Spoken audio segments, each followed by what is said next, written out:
Glogster EDU is a site I use to make digital posters. You can sign up for a free teacher's account and get working on posters right away. And after I log in, this is the screen that I see. So I'm going to click Create New Glog.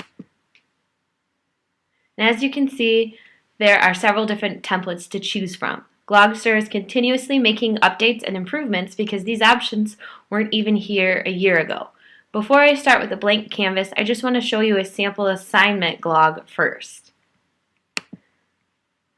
So as you can see, this glog here could be useful if you want to give a pretty structured assignment. So the students would write down the instructions that you give them, and then there's spots for them to find 4 images, to drop in a video, and add a little bit of a description. So it might be good for your younger students when you want to give them a little bit more structure. So now I go back here to my normal glog, and I'm just going to click Start a Vertical Glog.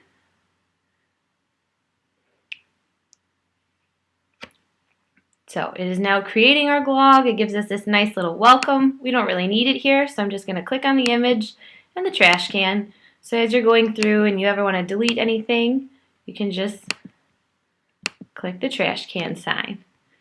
So we click on the toolbar here and all of these tools will appear. So this is going to help you make your Glogster whatever you want to make it. So I always like to start with the background. So I click on wall, and there's many different images that you can choose from. You can always upload stuff, or I can look through some of the templates that they have. So I look through, I'll go back. I choose this one. You click use it. You only have to do it once, and I can see it's already there on my glog. So now I want to add some text or title to my poster. I click on text. Again, many different formats or different styles that you can use. I'm just going to click on my regular text, click use it, and as we can see, it's been added down here. I'm going to drag it up to the top. I'm going to make it a little bit bigger, and then I'm going to edit this text. So I'm going to title this photosynthesis because I'm going to pretend I'm making this for my science class. So as you see, I can make my text larger or smaller. We can rotate it however we want to, and if for some reason you weren't satisfied, you can always trash it. Now we want to add in some images. So I can go to my images, and I happen to have these saved, but we can always upload under my images. Okay, so now we are going to click use it.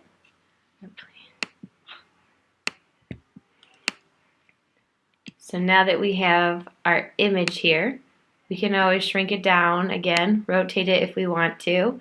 Now let's say we want to add a video. So we click on video. The nice thing about this is we can go directly to YouTube, type in photosynthesis, and it'll actually search YouTube from this site. So I can go ahead and embed this YouTube video straight from YouTube. So now we have a nice video on our site here. So we want to save our glog now. Save often. Maybe I'm not ready to finish it, but we can name it and always come back to it. So I type photosynthesis and I hit save.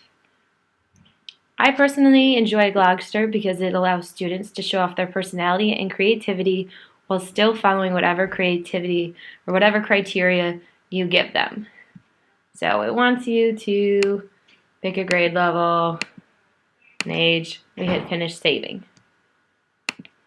So I just want to show you, here's a sample glog that I made for one of my master's programs and kind of intro glog.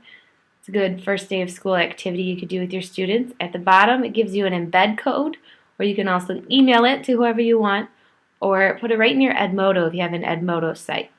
This is another example of a Glogster I did where I had my students go out and take pictures of 2D and 3D shapes that they see in the world, and then they had to name them and find the surface area.